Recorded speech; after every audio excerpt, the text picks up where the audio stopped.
just want to kind of begin by thinking back to the op-ed that I wrote a few years ago. And in that, I talked a lot about just the totality of seasons that we had had to that point in Oklahoma City. And over the last 16 years, one of the things that I think we've come to learn is that every season in the history of the Thunder is a chapter in and of itself. And it's how it lines up in the catalog of total seasons is really for history to kind of determine after that season's over. So what we have this year is really the opportunity to write the 17th chapter. And we're really excited about doing that. As we've gone through this period of time since we've been here, we've tried to build a team or teams of our own design that are built on the values and the principles of our community and the things that we really believe in as an organization that we want to represent. Each step of the way, expectations have followed us, sometimes really high, sometimes pretty low, most of the time pretty high. Those external expectations are things that we have seen internally or we internalize as possibilities. We see those external expectations as possibilities. The difference is that, external expectations are things that some people think should happen, and possibilities are things that we feel could happen, but we have a lot of respect for how hard it is for those things to take place. We don't think we're entitled to start on third base. We never have, and we don't expect anything to be handed over to us in any way. That's why we've always focused on being pace setters versus clock watchers. We haven't really got too involved with the external conversations. We've really just kind of focused on the things we can do with the season that we have, and then we'll see where that all fits into the history of the team, down the road. The principles are the same from when we began to reposition, replenish, and rebuild the team in 2008, and then again around 2021. The thing that we've also learned is that when we've made those pivots, the team has been extremely young. And those teams, to our benefit, have maintained their youth over a long period of time because they started so young. As far as this season goes, I think the longer I do this, I realize that if we're doing it well, we begin the season essentially staring at a blank canvas and basically starting over with a beginner's mindset. No rigid rules, not tied to certain assumptions, willing to be open and curious about whatever it is the team's going to signal to us over the course of time. And the focus has always been on learning and growing through the experiences that the team is able to cobble together, good or bad. And I think that's served us quite well over the course of time. This year we have two significant additions, I think everybody knows, with Isaiah Hartenstein and Caruso. And I think our experience with Chet last year is informative for us because we didn't take Chet into the season and try to wedge him into the team that existed before him. And we kind of broke things down and allowed ourselves to kind of, like I said earlier, stay open to whatever the signals were and to learn the trade-offs of each one of those decisions. I think that's a healthy way to look at it for us, and I think it's something that we'll need to adopt or repeat in this case. Excuse me. One other thing I think that's important that we've learned is that it's in any process, it's more important to know what is going to slow you down than what's going to speed you up. And through that kind of exploration, I think we've learned a lot of those things. We're going to need some time with this particular group, especially because we're not trying to wedge those guys in or have assumptions about how they're going to fit with certain players. We kind of have to allow that to take its course. And as a result, I think our continuity will not be great early. But if you look at continuity in the NBA, continuity generally shows up, or lack thereof, early in the year. I don't think it will be a big issue for us once we get into the year. We get some miles underneath us. The more you play together, the more you rep together, the more you learn. And we'll just need to kind of get some of that moving in order for us to get the kind of continuity that we'd like to have with this particular team. We've always seen the regular season as an opportunity to discover the team. I think anybody that's been here or covered the team for a long period of time understand what we mean when we say that. I do think as people, we generally all want to get ahead with what we already know. I don't think you can do that in the NBA. I think especially with 82 games, one of my favorite authors, Robert Caro, has a great saying about research where he says, you have to turn every single page. And I really like that relative to what it is that we have to do in order to discover the team. We have to really understand and go through every iteration to ensure that we're not shutting off potential pathways that could really help us or get us to another level, whether it's now or in the future. And that's really helped us find competitive advantages in the past, whether it's lineup constructions, end of game situations, player development pathways, player combinations, schematics, thematics. I think by turning every page, you give yourself every opportunity.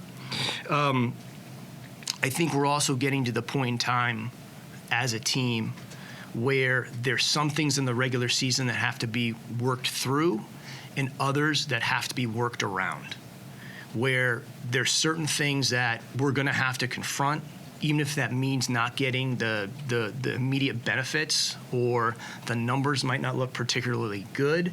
But ultimately, we're going to have to get good at addressing these particular situations, issues, whatever it might be. We could work around it, we could scheme around it, but ultimately, I think that makes you more fragile. And it makes you more breakable when you're ultimately going to be in situations where you're going to have to confront these things as a team. And I think that happens for you as you become better. And so there'll be some situations where we have to lose a battle to win the war, so to speak. And I think that's a healthy place to be for us and getting to that point. I think you've heard me talk about how do we continue to expand the potential of the team or the possibilities of the team. I've always felt and still feel that a lot of that has to do with just our play style. I think it's built to scale. I think it's really good for that. A lot of those things come back to less patterns, more rhythm. We've talked about that in the past. I think when the team is in sync and the team is on time, we're much harder to play against, like any team. But that takes a lot of work and great intention and great patience to try to capture that because it's really elusive. But when the team is in rhythm and we're playing instinctively, it makes us a much harder team to guard. Like I said, it also takes the degree of difficulty for our best players and makes it much lesser. It also allows our role players to have better opportunities at success. And I think the hardest thing in the NBA is to get everyone on the floor playing well at the same time. And that's like the holy grail for everybody. You may capture it, like I said, but it doesn't stay with you very long. And that's always what we're looking to try to do. I think the other thing for us is, and we've done a great job of this to this point, is just trying to avoid your turn, my turn play. Because that's you can default to that so easily with talented players, but I think ultimately that will kind of cap the team. It makes us easier to play against. And again, that's not something I think we've struggled with, but you have to be able to resist that, especially early in games and early in the regular season. If you've been around the NBA, you know that every season has ebbs and flows to it. We've talked about, every team gets thunderstormed on, rained on 3 or 4 times a year where it seems like the sky's falling. And when it's not on you, it's on 5 other teams. That's never going to change. We know that when that happens, externally, people will lose their minds. That is part of the world we live in. We have to exist within that. It's not changing. It's perfectly fine. We've said before, social media is a sport, but scrolling is a lifestyle. And that is something that everybody has to understand as we do what we do. You can get off the train at any point you want. We're all still on it for some reason, but it's because we love it. Another way of looking at the ebbs and flows is that it's really, optimistically, the way I look at it is, it's really growth and repair of a team. Every time the team is growing, it's breaking something that it's existing as, and it could make it harder. But then after we get better from that, you have to kind of move on from there. That's what I was talking about, working through things versus trying to kind of finagle your way around them. And I think if we see it as growth and repair, I think you can take some of those lessons and throw them into the future.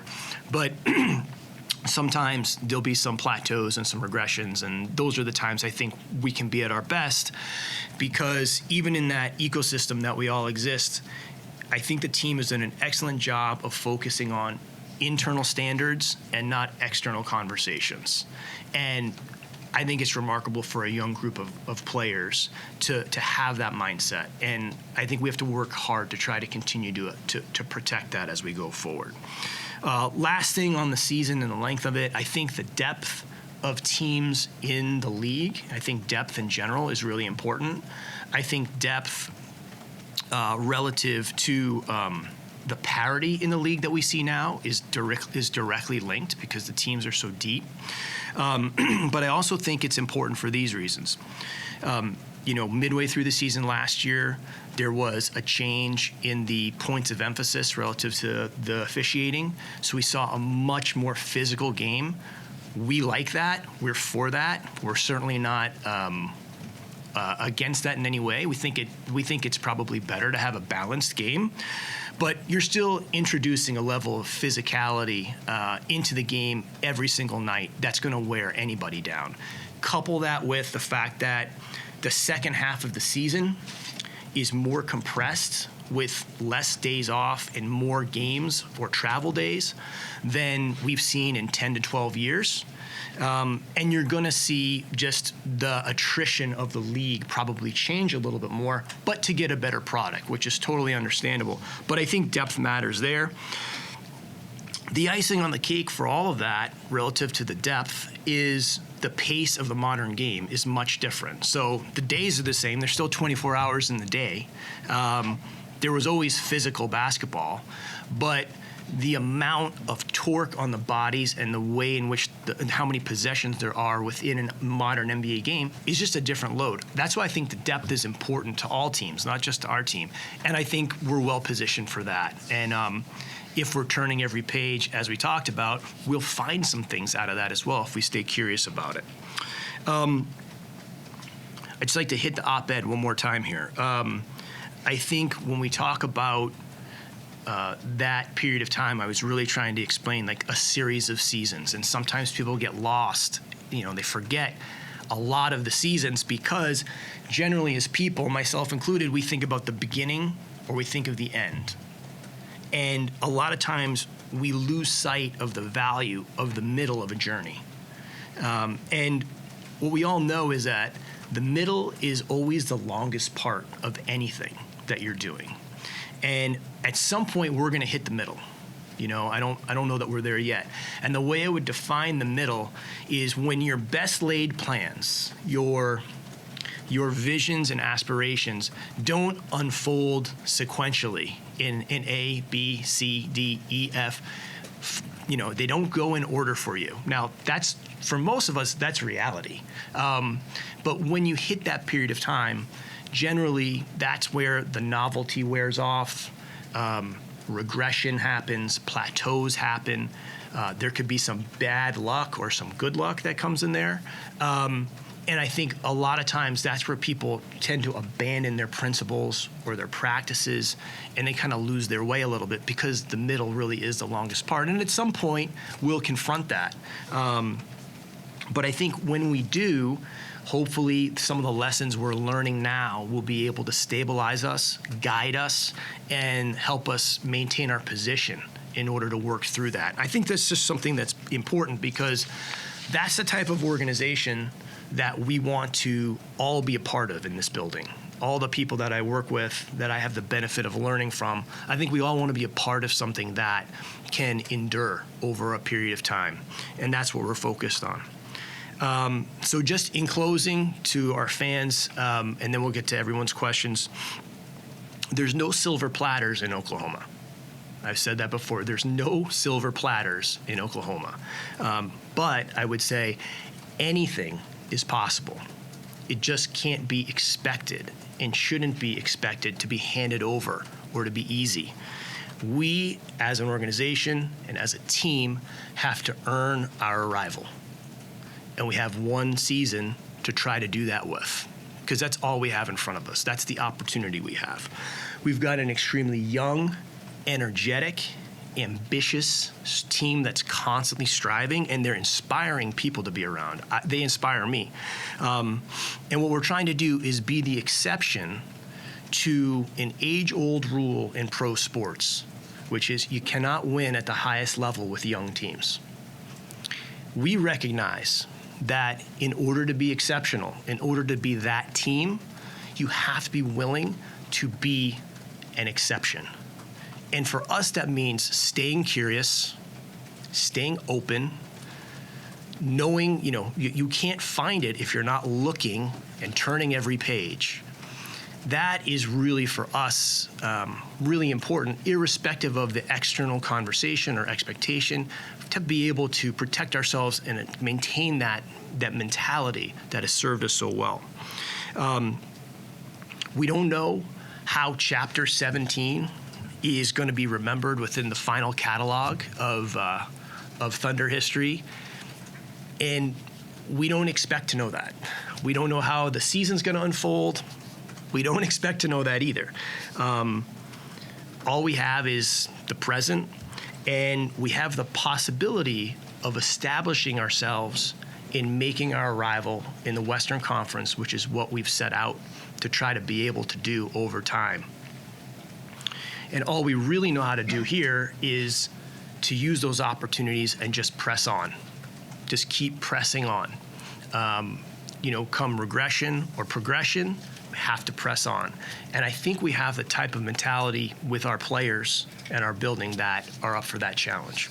So that's kind of my voice to the fans. We're super grateful for every one of them, especially those that have been with us from the very beginning. And I'm happy to take any questions from you guys. Chair, on that last note, maybe this is tough to answer in a vacuum, but just could you describe how difficult it is to assemble a second contender less than 10 years after the last one? Joel, I don't want to get ahead of ourselves there. I think we really do try to take it 1 year at a time. And I think for us, with the age of the team and the pursuit of trying to make an arrival, as we've talked about for many years now, I think that's kind of where our eye is on the ball there. Because there's so many different possibilities to how a season could go. And we have to accept that those possibilities could go into what you're talking about, a contending level team. That doesn't have to go that way. There's probably more ways that it could go the opposite. So if we take our eye off the ball, I don't want to start referring to ourselves or thinking of ourselves like that. But we're certainly certainly capable of doing that.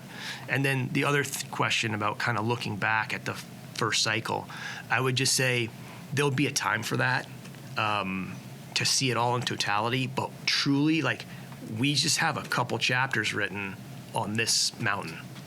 And so I think those will be best understood over a long period of time. I don't know that we can almost look at it or compare them at this point. Hey, Sam, you mentioned this team's going to have to be an exception. Were there things in the offseason that, whether from players or structure of how coaches did things, to sort of speak to that, guys doing things that you think might help get you to that exception? I think that's a great question. I think I'd like to think that the seeds of those things have been planted a long time ago. I think the challenge for us will be executing and staying true to our DNA on the way we think about developing, growing, and sustaining teams under whatever external expectations are going to be forced upon us. And that's our job. That's why I've said we're not running from the expectations in any way, shape, or form. We didn't run from them when people were picking us to win 10 games, because if we did, we would have won 10 games. We just would have packed it up and said, well, it's what we're going to be. We exceeded those, but not because we're not competing against the internet. We're not competing against the expectations.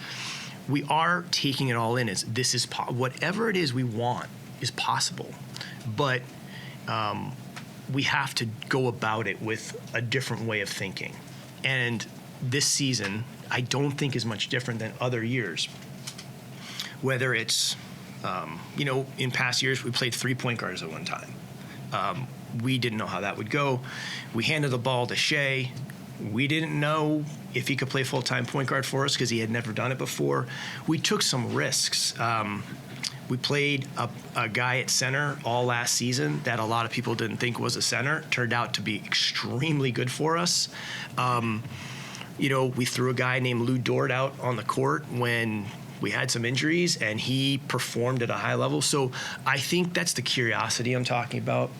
And some of the exception is maybe being nonconformist to the things that people have grown accustomed to when they watch basketball or sports or in that way.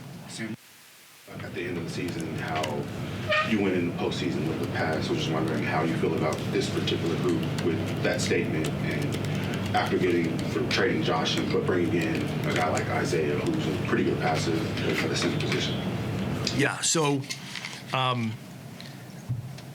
It's what I was saying before about like growth and repair. Like for us, I think we're at our best when we're in sync and we're on time. The pass generally does that. I think there's a difference between moving the ball and passing the ball.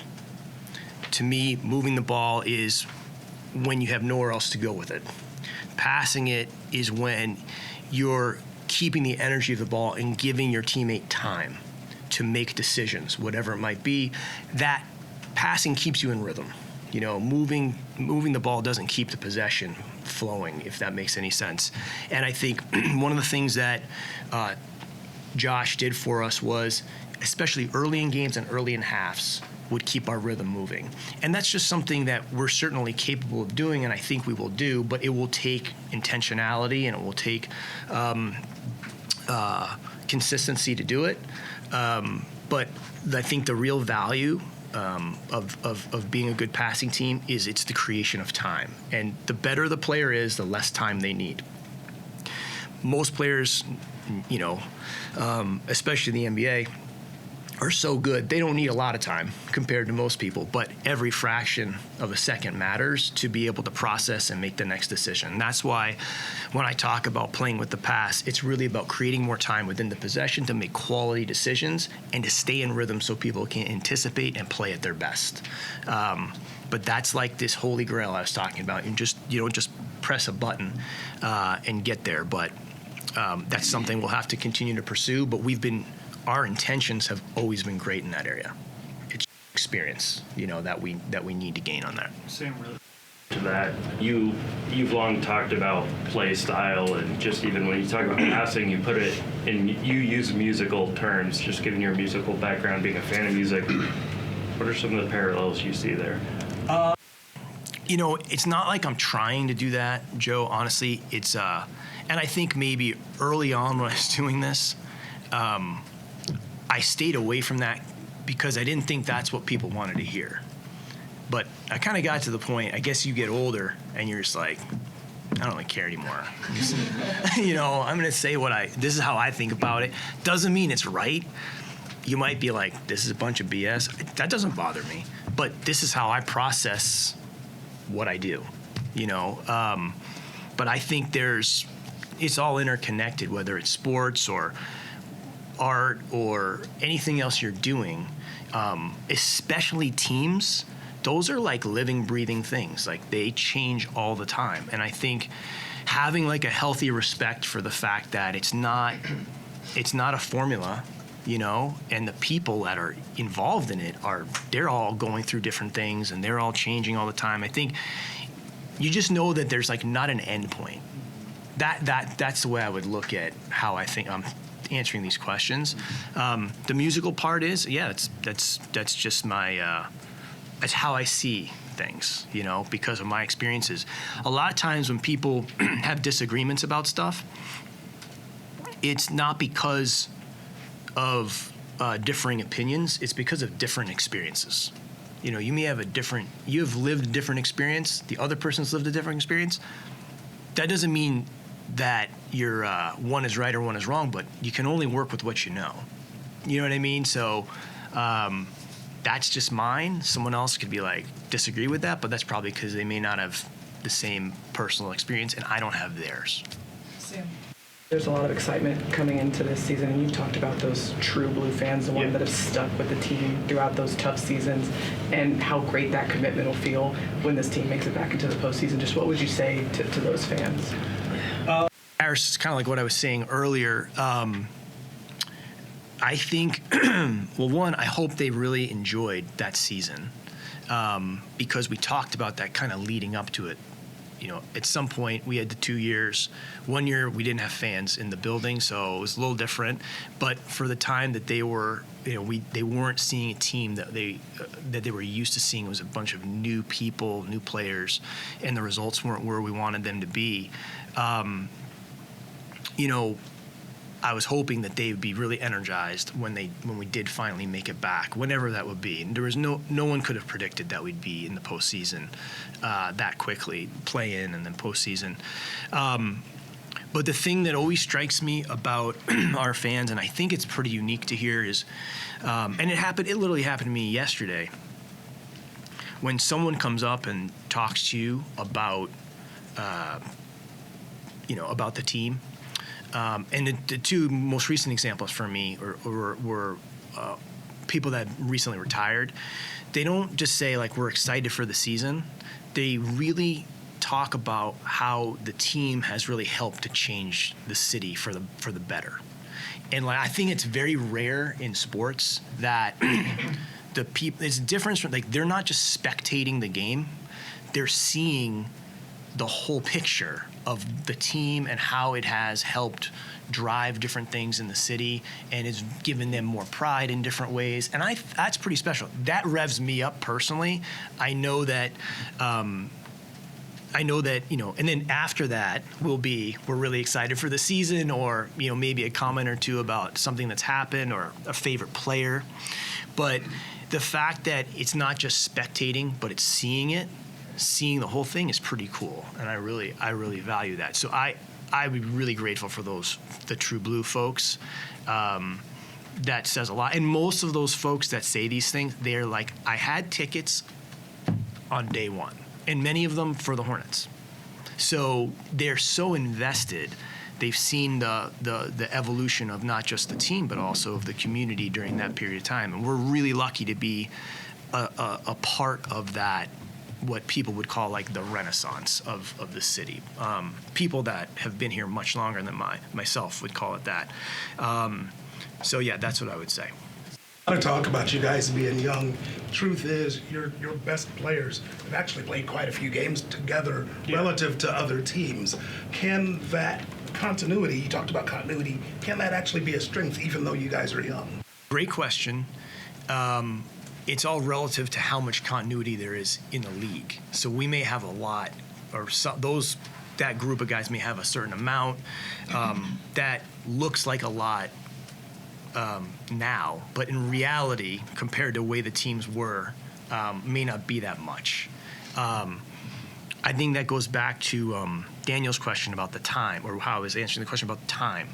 That to me is the value of continuity, and I think because it's a team sport, continuity is that much more important because it comes down to anticipation, knowing one another, how you, not just on-court continuity, but you have off-court continuity, like how different teammates respond to different things, situations that you've been in together, those shared experiences, what we call them here, those are so invaluable, even if they're not the best outcome that you want. But it can be a strength, but I think for us, it's not just the continuity of 2 or 3 guys, 4 guys. We're now introducing 2 significant players into that, and you kind of have to get to the bottom and go back to the top of the slide. And that's kind of a arduous process to do that. But we're up for that. That's how we do it, and that's like one part of the calculus of bringing 2 significant players into the fold as new additions. You're taking on the risk of the break in continuity. You're taking on different risks relative to kind of your current team dynamic, but those are trade-offs we're more than willing to make for those particular players. I wouldn't say we were just going to do that for anybody. Camp hasn't started, but there's a lot of talk about Chet and what he could become. Did you notice anything in the offseason that led you to any other conclusions about where he is right now? I kind of try not to watch too closely some of the off-season training. I try not to put too much stock in some of that. The one thing about Chet I'll say is that no one's going to put more time or thought into what it is that he's doing and why. He will talk basketball as long as you want to talk about it. You know what I mean? Because he's genuinely really interested in it. And I think I've had some quips about him in the past. He's quip worthy. I think the thing about him is he is extraordinarily ambitious, but he has no agenda. And that to me is, I believe our team has benefited from that mindset in general. Extremely ambitious, but it's really all the same agenda, which is prioritizing winning. And I think Chet is a great transmitter for that in a lot of ways, because he's going to work on all his individual stuff. He's going to have it all mapped out. But when it's game time and it's 5-on-5 and it's time to win, he's going to figure out what the team needs to do. And I think that's one of his greatest attributes. How is Topic doing? He's doing good. I saw him this morning for a little while. He's got a great mind for what it is that he's working through. And he was able to get back to Serbia for a little bit. And I think that is always good for a young person when that draft process, you're gone because you're traveling, you're going to these different teams, and you're in New York, and then you got summer league. So I think getting home was good for him. Hadn't seen a lot of his family and friends, but he's got the makeup to maximize this window of time that he has, and we've got a great team around him, and he certainly won't be left behind in any way. I think this could really benefit him. Sam, expansion seems imminent, sometime in the next few years at least. Just wondering your general thoughts on that from a league standpoint, and also, how the rules could affect you guys, and how you even prepare for something like that. Well, I definitely can't talk specifically about expansion because there's no telling when or if that could even be talked about or discussed. And if and when it does, it's really a decision for the 30 owners, and way over my head. I can speak a little bit about the rules, and I think if and when that ever happens, I think the thing to note about the rules are that a lot of the expansion rules relative to the personnel stuff were written in like 1980. They haven't been changed since 1980. And one thing that we know about Adam Silver since he's been the commissioner, and I think he's done an unbelievable job of this, is he has modernized the league in every single possible way. I think we're the most sophisticated league in a lot of different ways. The idea of working off a set of rules that were used when Bird and Magic were rookies, I don't think that's going to meet the smell test for his administration. I also think, again, we've come a long way and a lot since the world has changed since that period of time. One thing I think the league is really focused on as well is if there's a team or teams that are well managed, you're not going to be randomly disadvantaged. And so I think if that ever comes about, I'm sure there'll be plenty of focus and work to make sure that there's parity of opportunity and ultimately fairness about those rules. And also, team building is so much different than it was at that point in time. But those rules made it through 80 to 2004. And I'm sure, every step of the way, Adam has looked at every square inch of the league to make sure that it's fair, but it's also modern. And I'm sure they'll do that again. But that may not ever come to pass because I don't know if they'll ever decide to do that. Tim, can you reflect on the maturation of Shea? I mean, he gets here as a 20, 21-year-old kid. Now he's a husband, father, face of franchises. Yeah, I mean, it's been remarkable. It's really, really been remarkable to see the evolution of him as a player and as a person. I said before, I love being around the guys that we have. I went to his camp this summer. It's in his, it's in his high school gym. A lot of people that he grew up with, teachers, are part of that. I think the thing about Shea and Lou, because they've been here the longest, is they're really the same guys that I remember meeting when they walked through the door.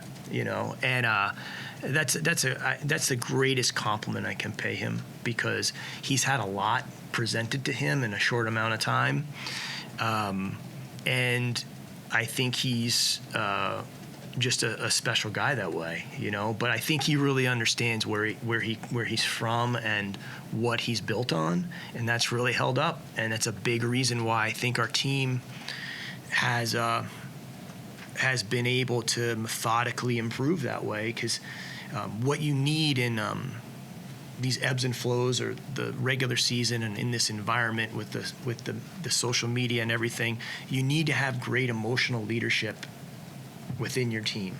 And I think we have that with him and with a lot of other players, but certainly, his personality is helpful. And when he addresses or confronts adversity, his response is to go back to the lab, so to speak, and keep working on it. So I'd expect him to keep repeating that. Sam, he just turned 26 and was kind of hitting that prime stretch of career.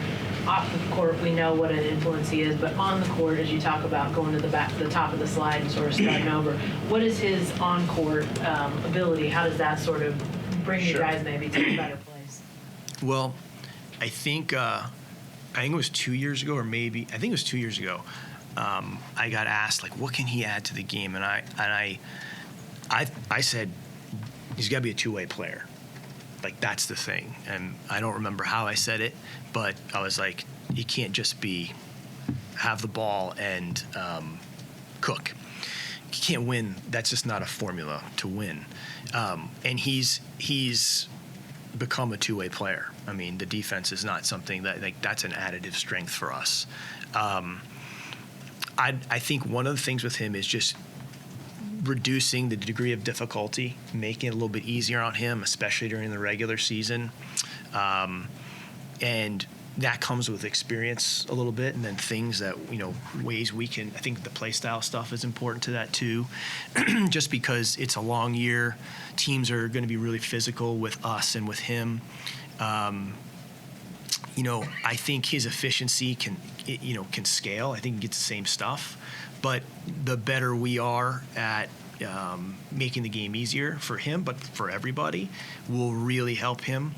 And that's a journey that I've seen I've been very fortunate to see a lot of these guys go through this, and they get better when it when it gets simpler. And the funny thing about it is sometimes, simple is really hard to do, but it also doesn't hurt as much. And so you think like, well, geez, is it really the right way? Because it's supposed to be like a bigger lift. That's when someone's really good, is when they can stay efficient, but it doesn't look that hard. And the more we can help him do that, I think the better. And that's just part of maturation. You talked about civic pride and how important the Thunder is to this city, and how people come up to you and talk to you about the team and so on. They'll have other comments too. But Absolutely. I guess my question to you is, so you talk a lot about we and hearing outside noise, but you're the architect of it. So knowing how important this team is to the city, what is it like for you to carry the weight of the expectations of these people, given the fact that you're the architect of it and people are looking to you? Well, when I look at it, I think it's a huge privilege. Like I feel extremely grateful to have been here from the beginning, and to have learned as much as I have about the city in the state, trying to connect the dots all the time about like why this relationship with the fans and the community. I mean, even people that aren't real Thunder fans, I think, appreciate the team in some way. And to me, that's a big privilege. I don't really look at it like a burden in any way. It's given me the opportunity to work with an unbelievable array of people since I've been here. And I've learned so much from them. So I wouldn't look at it that way. I look at it like it's a tremendous privilege to be able to do it. And eventually, someone else is going to be the person that's doing it. And for me, while I'm serving the position, I think I've said this in the past, it's not my job. It's the Thunder's job. I'm just serving the position the best that I can, and hopefully doing a good job with it for as many people as possible. And I enjoy it. Sam, I want to get back to Shea. I think you described it before as like taking pride and taking ownership of a locker room, something along those lines. Have you seen examples of that maybe this summer or over the past year specifically? Well, I just think, when at the camp, for instance, like there's a lot of the guys that were up there to support the camp, In case you haven't heard, it is in Canada. It's a hike. So just, I think, having people up there, being in touch with his teammates, I think it's a steadiness, personally. I think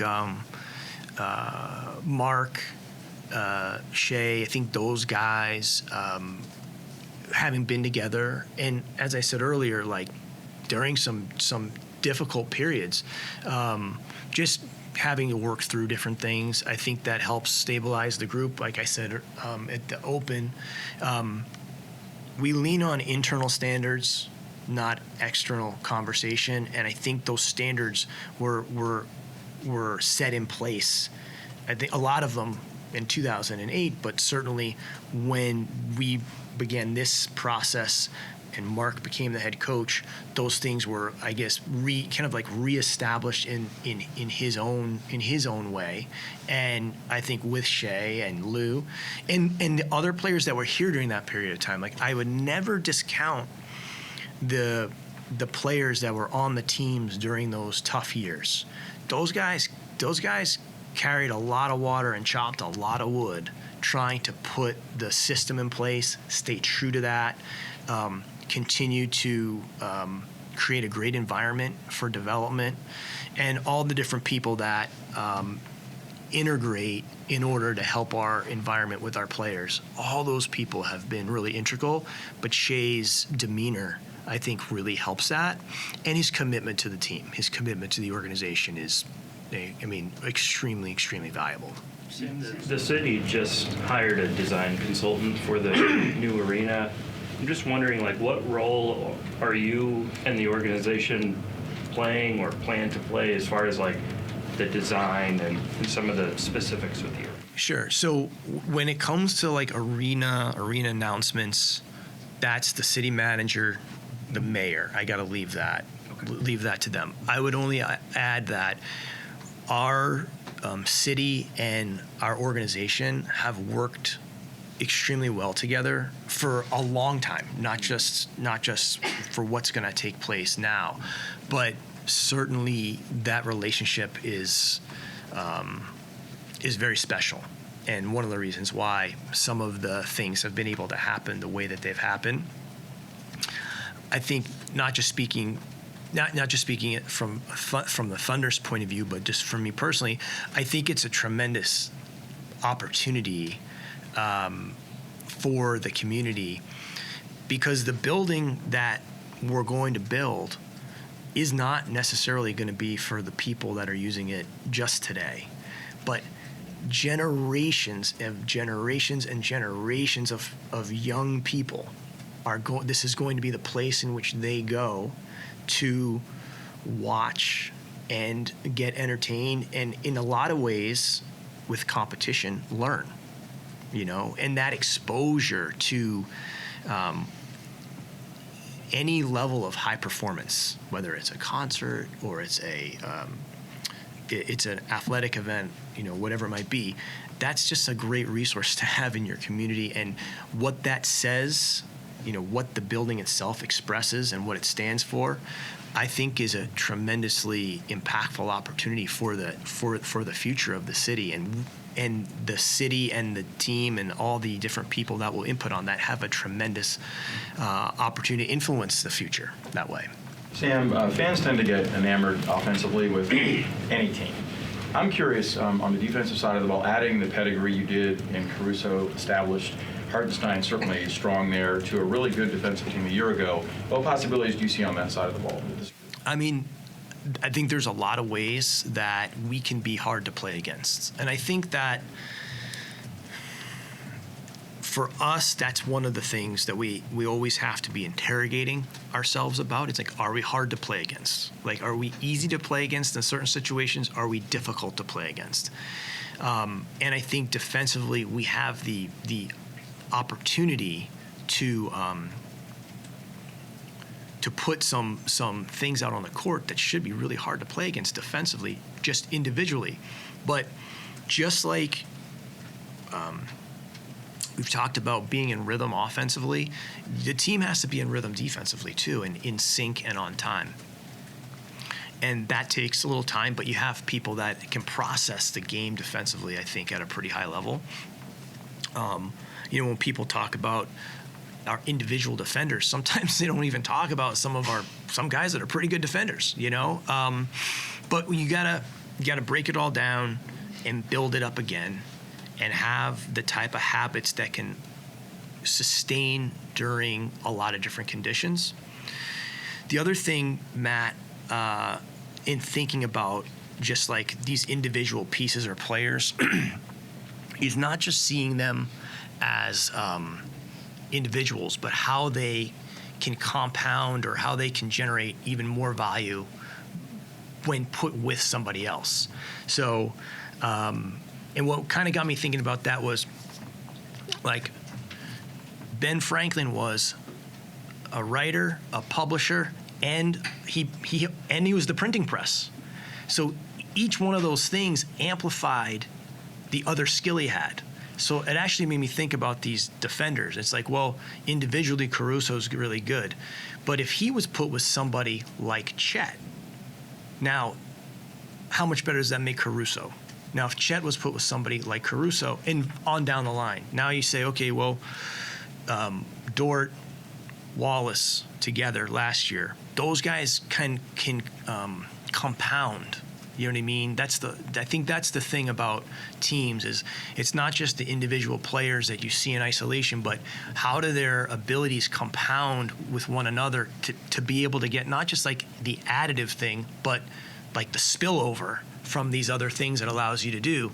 And I think defensively we have the opportunity to have a lot of compounding talent that could make it very hard for us to play against. And that's how I would look at the selecting of the team, and in that way is not just the individual players, but how do their abilities leverage off of one another. Sam, you said at the end of the season that you may need to reevaluate the idea of mid-season trades, kind of based on this team's age and play style. Do you anticipate being open to the idea of mid-season additions this season, or do you think it's unlikely based on what you learned? Well, I mean, I'm not going to violate my rule of like got to stay open, but I do think that we did, like I said last year, we learned that it's a different team to join mid-year, for sure. Partly play style, partly the development of our players, because the team is so young that the team is changing every 5 to 10 games, so it's a bit of a living, moving organism. So it's hard to just jam somebody in there, especially depending on, like where they're coming from, their experience, all those things. You can't take that lightly. But I also think we made 2 pretty big additions. And it's going to take us, as I said before, time to kind of turn every page on those. And we've lost continuity there, and that will probably show up early. I don't think it's going to be an issue for us, because I think if we can keep the group, playing together enough, we'll be good by the end of the year and have that kind of continuity that we would want to have, at least in year 1. So I wouldn't say that we're just like going to jump at like slapping on another player, especially mid-season. I think the other thing, Brandon, about that is we got to be careful about seeing every road bump or regression as an opportunity to hit the trade builder. I think external solutions always bring with them a lot of risk to the existing team that you have. I don't think anyone really takes that into the calculus, because there's such a bias for action all the time. But if you can understand your own team enough to find internal options and solutions, those could be schematic, those could be lineup adjustments, those could be rotation adjustments, those could be personnel, changes in terms of rotation or player development or planning for development, essentially, so that you're not moving things out at the expense of the existing team. I think that's a little more nuanced way of looking at it. That's why I think everyone tends to, when there's a team that's in regression or plateau period or whatever you want to call it, the default is like hit the trade builder, because to really have a very nuanced conversation about the other things, the internal things, I think that gets a little hard for people, because it's like there's a lot more gray area there, and probably a little more like expertise on that to be speaking that language, rather than hit the builder and flip people in and out. But every time you do that, you're adding risk to your existing team. And so I think getting better, and not that we're not, but I think we have to look down the line and go, but we're always going to have to see if there's alternatives internally first. There usually are some things to try, but ultimately you're going to have to do some things externally. And we ultimately decided to do that this summer. But I don't think we can get in the habit of like continuing to do that, because I think it's going to lead us further and further away from what everyone really wants. Work ethic seems to be a common denominator of the players that come in here. Often I've had anecdotes about players or groups. Anything from this summer stand out to you in terms of the work ethic of the guys or any individuals that you've been able to observe? I wouldn't, man, it's hard because there's a lot. I never like to I'm always going to be forgetting somebody, and I don't want to do that. I wouldn't say work ethic, but I will just say, I just think Jay Will is a special guy. When he's playing, in our open gyms, or when he just walks in the room, he's a different guy. He's a guy, I think, no matter what team he's on, he's going to help that team win a little more than they otherwise would. And that's just because of his approach to the game, his competitive spirit. his selflessness. He's a special guy that way. And, I'm kind of interested to see kind of how the season unfolds for him, because he of course, he, like a lot of other guys, have had good summers, but he just does things that helps the team. You know what I mean, on the floor, and obviously off as well. But he's done a nice job. Sam, you obviously had Alex in the building for the time he was with the Blue, but now having him back and Hartenstein, what have you come to know about these guys that maybe you didn't before, now that they're around and you're able to be in their presence a lot more? I'm still truly getting to know them, personally, and I try not to rush that too much, but I would say that I haven't seen anything that was unexpected to this point. Very serious professionals, very diligent in how they prepare, really focused on kind of like learning and understanding what, how we're doing it. They've been really, really good. And I think, one of the things that's important with this, Jenny, and this is one of the great things about having so many former players on staff for us, is, I talked to Nick, I talked to Nazi, DJ, and AC, and because I obviously work most closely with them.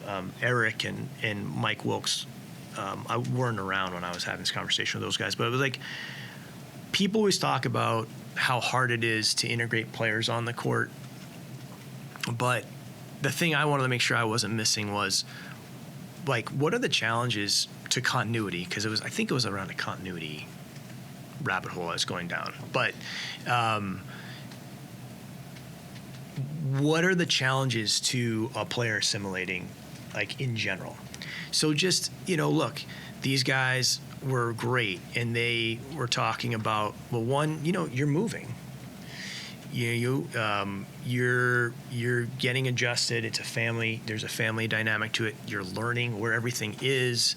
You're learning new teammates. These guys haven't been to the airport. They haven't been to the arena yet. There's certain things that just haven't, their personal acclimation. I don't think you can take any of these things for granted. There are some people that think that the players sleep at the arena. You know what I mean? And they just play there all day, and the food is brought in. But they have to live a life, and they have other things going on. And seeing the whole person, I think, is something that we've always tried to work on. And that, when I talked about off-court continuity, that's part of it. People getting comfortable with their surroundings and meeting new people, and you have a new staff for this, or a new staff for this, and we want to try to make that transition as good as possible. And I don't think that comes down to, like, how fluffy the pancakes are, or if there's a car wash, or any of this kind of, like, I don't call it, like, sizzle stuff. I don't think that stuff really matters. I think there's a human dynamic to pro sports, and we have to be sensitive to that, even if these are experienced players. In some ways, Dylan Jones, Topic, and AJ could have an easier transition. So they don't have to unload everything they've learned and relearn it, right? Like, there's a phrase I heard recently, like, decode to load. You have to, like, decode your own existing habits and ways of doing it. And sometimes if you've got a lot in there, it's harder to do that. The one thing about the two guys we're talking about is their intentions are absolutely 100% in the right places.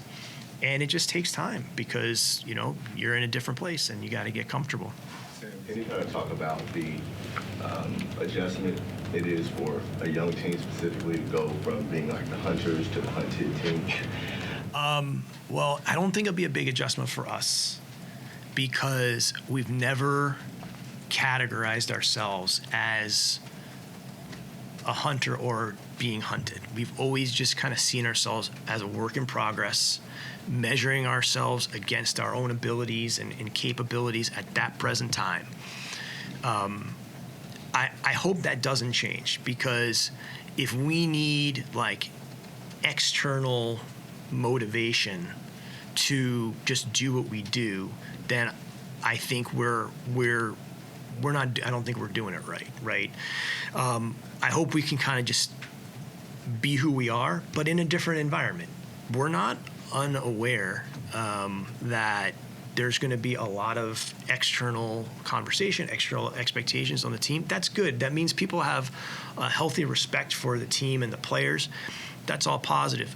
But at the end of the day, you know, the word expectations is built on the word expect, as in like given, or like it's like you start on third base, like I said earlier. That's not realistic, you know. That's why we kind of look at possibilities, because they certainly could unfold that way, but the only way that's going to happen is if you have a real healthy and humble respect for how hard it is to win, that there's going to be an array of unforeseen circumstances that we could never expect, and we have to be able to navigate those with the internal standards that we've had in place for several years now.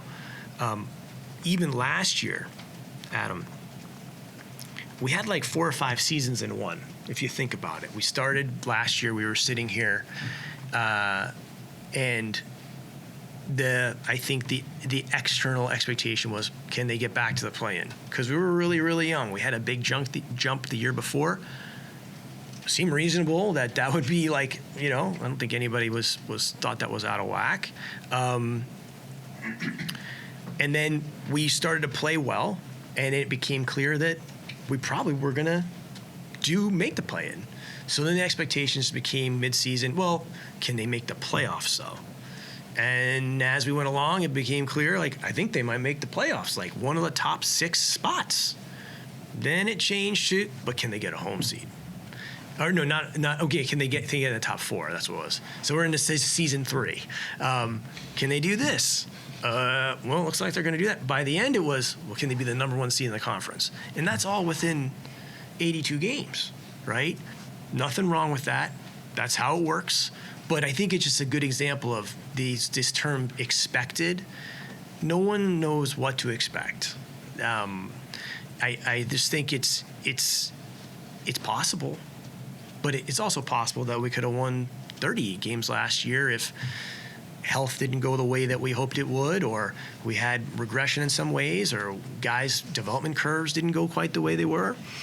It doesn't mean it can't happen, but it also doesn't mean it should happen. And between Lou and Alex, you have 2 of the best defenders in the entire NBA at the guard position. I just want to ask you if there's any common threads between those 2 guys, along with Kaysen, and then how much do you think it helps Kaysen, I guess, developmentally to have those 2 guys in the building? Well, I don't know that I want to be around Alex more. I don't want to give you like some platitude answer, because I don't do that. Same thing, like I learned, I mean, Chris Paul's I've had this happen to me all the time since I've been doing this, but Chris Paul is the loudest one to me. Like, I always knew Chris Paul was a good player because he's a good player, right? The optics are such, right? But when you get around the guys and you can see the craftsmanship, the nuance, that's when I think you have a better understanding. It's like, that's how it's happening. That's the way that the bread is being baked. And I'm not there with Alex yet. I'm excited. I'm really genuinely excited to see him, because I like to see anybody that's really good at something do it. I like to hear him talk about it. I like to watch him. I mean, it doesn't matter. Anything. It could be a painter. It could be if someone's really good at something, I want to know like why are they good at it. And I'm excited to watch Caruso's process and how that works. I'm truly interested in that. But I couldn't tell you the similarities. I knew with Lou, Lou is he's a heartbeat, of a team in a lot of ways because of his approach and his consistency, his physicality, his determination. He's about the team. He's come from nowhere. You know what I'm saying? Like undrafted. He just got a great disposition to him. So I see his day-to-day thing, but I couldn't compare them, and I'm sure they won't be the same. As far as Wallace goes, I wouldn't limit it to him. I think just having with Caruso, I just think in Dort, their approaches, they do the same thing. They may do it different. And so I think just having different approaches to getting the same thing done, like I said before, I hate to be like, it sounds like I'm trying too hard, but like the Ben Franklin thing I think is real. Like the fact that these two guys can kind of amplify one and they make each other better by almost being good at the same thing but doing it differently. I think that has some spillage onto a guy like Kaysen, who is a pretty good player in his own right. If we were a different team and didn't have as many young players, if we were a team that was much older on the age spectrum and he was our only young prospect, I think people would view him differently. But, fortunately for us, he's one of a few different players that are still in the very, very early stages of their career, with Chet, Dub, who we haven't talked about, down the line. Wallace is a guy we're really excited about. I mean, he's got a lot of the same characteristics that these other guys have, but doesn't have the reps yet. But he's getting them. He's getting them. He played a lot for a first-year player and played in big moments. So exposure to those moments is a big deal, and I think the same thing for Chet and Dub. Just getting the exposure we got to the postseason is going to accelerate us. The other thing that accelerates us, in my opinion, is playing the West. I'm not so sure that we would be a team that of our current caliber if we didn't play in the Western Conference, because it is very hard because the quality of the teams are so good. But I think the mere fact that we have to play in the West every single night has accelerated our development curve. And we haven't, we like I said before, no one's throwing the doors open for the Thunder no matter what. They're not throwing rose petals at our feet and trying to make it easier. But the Western Conference, I think, sharpens the blade in a way that's very unique. I think it may have helped us make some of these jumps. So when people go, well, how do you go from 16 or whatever it was, make a 16-game jump, and then whatever the jump was the next year? The answer is a lot of good fortune and hard work from the players and the coaches. But I think the other part about it, that if we could go back and look when it's all said and done, I think it might be having to play in the Western Conference every night. I'm sure you've seen, or at least heard about the videos of Isaiah out there, open run, open gym, and that's not the NBA. But people did see some things they really hadn't seen him do in a game. Yeah. Any indication that we could see more of his game here than we have other spots, or does that mean anything at all? Well, I wouldn't limit anything in terms of what we could see or what not, because I haven't seen it. You know what I'm saying? But the thing about Hartenstein, and we're gonna have to figure out the Isaiah thing, because we had the Dub thing and the Jalen thing, and we kind of have an Isaiah issue. So I'm going to leave that up to you guys. But in terms of Isaiah, if Isaiah was 6'7" or 6'8", we'd still want him on the team. So it's not like this guy happens to be a 5. He's a good basketball player for how we want to play basketball. So there are certain things about how he processes the game, defensively and offensively. He's comfortable with the ball in his hands, and he's a guy that can keep possessions moving. He's physical. I mean, these are things that I could say about a lot of the other players on the team. He just happens to be big. but and add some different entities as well. But he'd be someone we'd want if he was 6'5". I think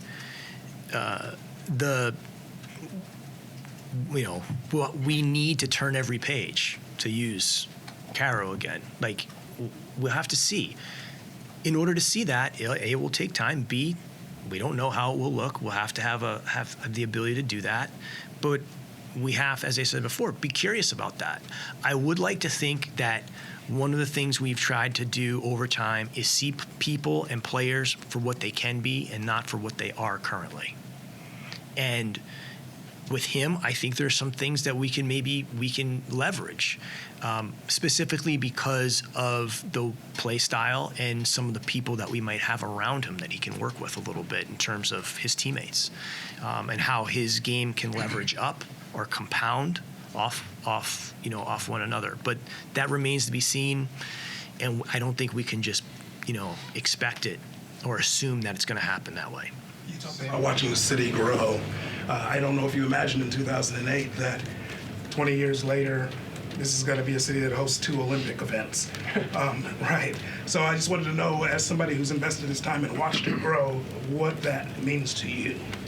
Well, I mean, I'm a citizen like everybody else, and I take a lot of pride anytime the city is moving in a positive direction or there's progression in different ways. And I do think that one thing that is important and we can't lose sight of in not just our city, but in general, is competition. And so sports are such a great thing, I think, especially for young people competing for things, knowing that there's a chance to win or there's a chance to lose, and that you have to show up, you have to prepare, that competition's not something to be feared. And I think the more sports and the more ways we can honor competition and the history of competition in the state, I think is awesome. Like, every time I drive downtown and I see like those statues, Barry knows I talk about these statues, the Mantle statue, Warren Spahn, Johnny Bench. I mean, those guys are from here. Those like the competitors. I think that is really awesome. And I think the more we can elevate competition as something that helps you get better and isn't just a pass-fail experience, I think that's great for future generations. Sometimes I worry that we're losing some of that, and we the more we can lift that up, and maybe that's something the new arena can help us do in the community, is honor the history of competition, but also the future of what that means for Oklahoma as well. Because at the end of the day, a lot of life is like how hard you can get hit and not stop moving forward, and that's competing. Right, that's competing, and I think the more we have that kind of durability and resiliency in our community with our young people, the better. What are your thoughts on not getting a Christmas Day game? I have a few on that. I think at the end of the day, the first thing to remember is I don't think it's like a personal issue, because we've played on Christmas 9 times. We've only been here for 16 seasons. So we've been playing on Christmas more than we haven't. We also have been, I think it's top 5 in Christmas Day games since we've been here, 2008. I don't think there's another small market team that's played on Christmas more than we have. I could be wrong. If I am, I'm sure you guys will remind me about that. But you'll have to wait to the end of the year. So I don't think it's that. I think there is a little bit of Hanlon's razor in there. And I think that, and I say that just to not be on opening night and not be on Christmas Day, have the second leading MVP vote getter, and also the number 1 seed, sure. I mean, I think but I also kind of like it, because I think whoever is making those decisions, I think it's probably the league, I think they're kind of looking more at the age and saying, well, this is too young, and maybe they don't think we're this or we're that.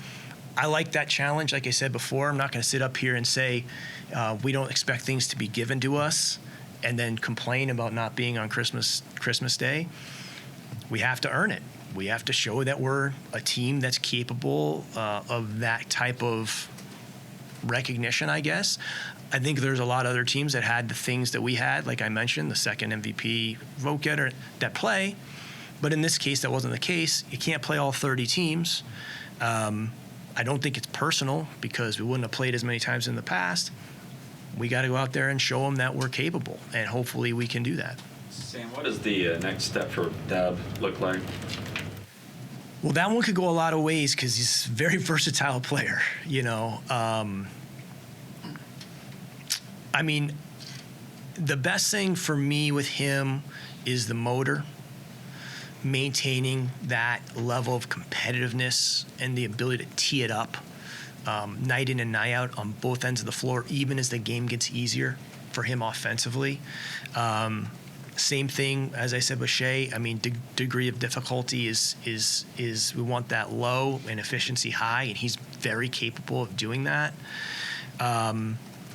He's going to be counted on more to be able to create the rhythm for the team a little bit offensively. He's definitely capable of doing that. I think we have to be pragmatic about the fact that Chet, Dub, they're extremely talented players, but they're on a path, they're on a journey, and there could be some regression in the brew here at some point. When that happens, if that happens, I think they'll pound through that, but it may not just unfold perfectly. But it's a great example of some things you got to work through and some things you got to work around. With Dub, there could be some times where he struggles, in one way or the other. We got to work through that. He's too important to the team, right? Chet might have some situations where you might not be getting great return on that possession for whatever reason, one way or the other. Can't work around that. Got to work through that. You know what I mean? Might have to take some short-term pain to get the benefits down the line with both of those players. So I wouldn't read too much into their personal trajectory this particular season. I know by the end of the year, both of those players will be better players. There's no question about it. But we've been here all long enough to know, we've seen a lot of young players go through peaks and valleys, ebbs and flows. I look at it as growth and repair. Both of those guys, there'll be a lot of growth and repair. So obviously, Alex is extension eligible in December. I just wonder your thought process there on securing him long term. Well, we can't have that conversation till December. When we can, we will. I think it's clear that he fits a lot of the characteristics and the criteria that we value. Having had him here, starting with the blue, every time I say that, we're also admitting that we completely fumbled the ball on that. But we also we did identify him, but we weren't smart enough to keep him.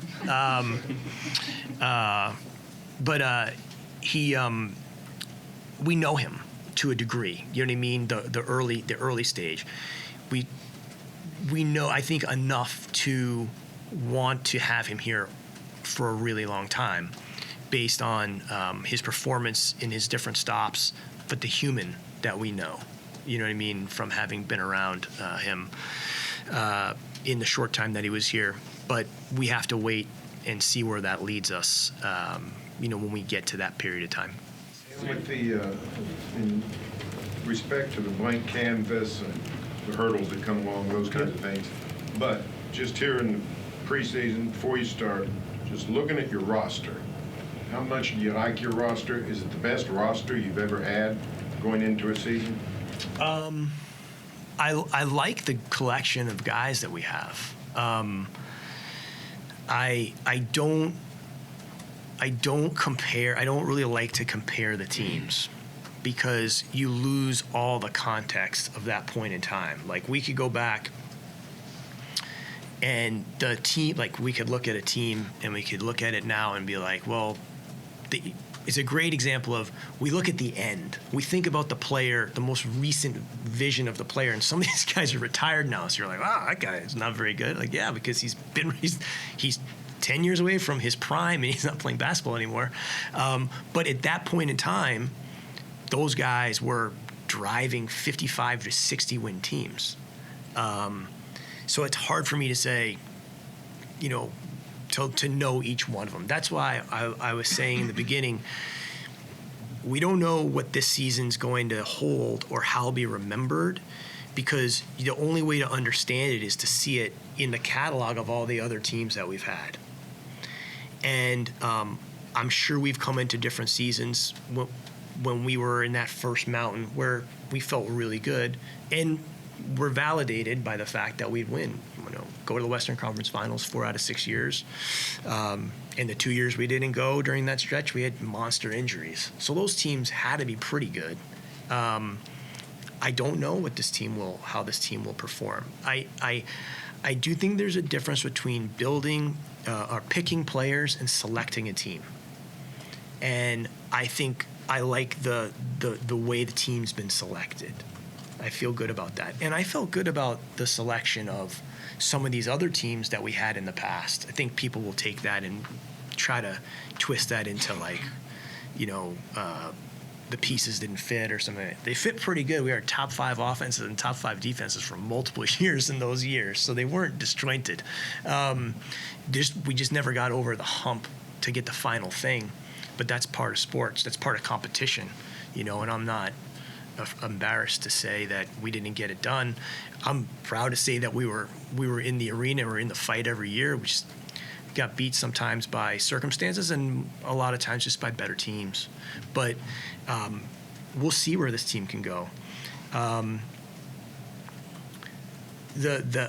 Sometimes the joke I have with people about that is, Barry, is sometimes we'll never know, but like the team that I thought we would have in 2000 going into 16-17, when we added Sabonis, Oladipo, and Ilyasova to the team that was so good in 16, I thought that team was going to be pretty good, hard to beat, and it had some momentum behind it too. But you never know. You never know. The external expectations question from the beginning of the press conference. The year that we won 50 games with CP, or we had a 50-win pace before COVID with CP, a young Shea, Schroeder, Adams, no one could have expected that team to win at that clip. We almost had a home seed if we kept playing. I think we were playing for the 4th seed the night that the season got shut down. So I've done this long enough to say I don't have any idea how it's going to unfold. I do think that I like the compounding nature of the players we have, though. I think that's good, but it's going to need time. I'm pretty confident about that. We're going to need time to play together, to learn together, to build up the synchronicity you need to be a really, really high-level team. And we can't underestimate the age, because it's a huge advantage to us in a lot of ways, but I always talk about the silent forces that exist in the NBA. Like, those are always things that you're going to have to battle with any team, but especially a young team. And this team has been exceptionally strong in this area. But it's not something you can ever take your defenses down against, because it's not intentional. It's just something that can pervade. But our guys have been, that's one of the most inspiring things for me about this particular group of guys, that I really, they give me energy in a lot of ways, because I think their intentions and ideals are really in the right places to try to win. And they're ambitious, but without an agenda. And I really respect that for young people. That's a hard thing to do for any young person, but especially when you have the level of talent and attention some of these guys have. It's really, really special. And if we can maintain that, I think we can be a very good team for a very long time. On that note about no agendas, when you ask other players about their teammates, often what they'll say, one of the first things is that they're an unselfish player, unselfish person. Is that something that you often identify in sort of player acquisition, or do you think that there's some, you mentioned spillage with like Caruso and Dort. Do you feel like that's a attribute that has spillage? Yeah, I mean, I think so, but I also don't think it's bad for people to have personal ambition. As professional athletes and competitors, I think welcoming that into the fray is a good thing, but not at the expense of the overarching goal of team performance. And but I think it's really hard to tell somebody to completely divorce themselves from wanting to be really good individually. Like we want our players to get recognized individually. That's a positive thing. It generally happens when the team is good. Sometimes it doesn't, but so I would never say that we just want people that are would never consider anything about themselves. That's not realistic. It's not pragmatic. But I want to try to create an environment for each one of the players where they can achieve their ultimate aspirations and become the best player they can be individually, but also in a way that ladders into elite team performance. It's much more meaningful when your personal growth and development is impacting those around you. And that's why I think the best players, to me, in all sports, they all lift the play of their teammates. Somewhere along the line we shifted into how are those types of players helping the best players. But when I grew up, it was all about you can put anyone around this guy. He's going to make him shoot better. He's going to make him, be better. And to me, that's what the great guys do is they can lift the team, but they can also themselves demonstrate, their own personal greatness or excellence. I don't think that's anything to try to stifle, but if it gets in the way, then we're getting further away from what we all want. Sam, at some point last season, Shea was just talking about how he sees the big picture so well, and he was saying that he's watched a lot of basketball and he pays attention to history. I just wonder what you sense history and legacy, and maybe specifically legacy here, means to him. I don't know. I don't want to answer that question for him. What I can say is that the guys here that leave it on the floor and are true warriors, they really do get honored in the history of this organization, and part of it is because we're still so young. 80% of the NBA has taken place without the Thunder, so we're still grinding and trying to create the identity for the franchise. I know that sounds probably silly to some people, but the cement is not dry necessarily, on our organization at all. And so the people that are here in the early stages, and we're still in the early stages relative to how these things usually go when you look at the history of these franchises, these institutions in the NBA, the impact that people can have is pretty significant. Even if you're here for a short amount of time, people will remember you here. Look, we have, Jeremy Lamb is in town today to do an appearance, right, at an event for the team. And people know Jeremy Lamb he played on 60-win team. He helped us win some big games. And he grew a ton as a player while he was here. I mean, he played on really good teams here. And because we're such a short on tenure, I mean, each one of these guys can leave an impact in their own way. And I think that's a great thing. And I try to explain that to them as much as I can, while they're here, because the contributions here, I think they cut a little bit deeper because we don't have as much, immediate history. Sam, who was your favorite player growing up? And second question, part two. What book did you read this on? Okay. You see, I know you're standing in the back, so you're tired. So you're throwing that out there. You want this? You want to end this? My favorite players. They always moved around. I had favorite baseball players. I had favorite football players. I loved Barry Sanders. I loved Tim Raines. I loved Randall Cunningham. I love Griffey. Well, Dad or son? the son. I love those guys. I love Wade Boggs because basketball wise, I mean, I don't know. The thing I like the most, because now the game is so easy to get. It's so easy to get. Like, it just splash you in the face all the time. I had to stay up until, 10:30 at night to watch Run TMC for me. You know what I mean? And I loved that team. And I could go on and on about, I loved Rodman. You know what I mean? Because I loved the competitor, the relentlessness, the underdog part of him. I don't know. I could bore you. No one cares about this.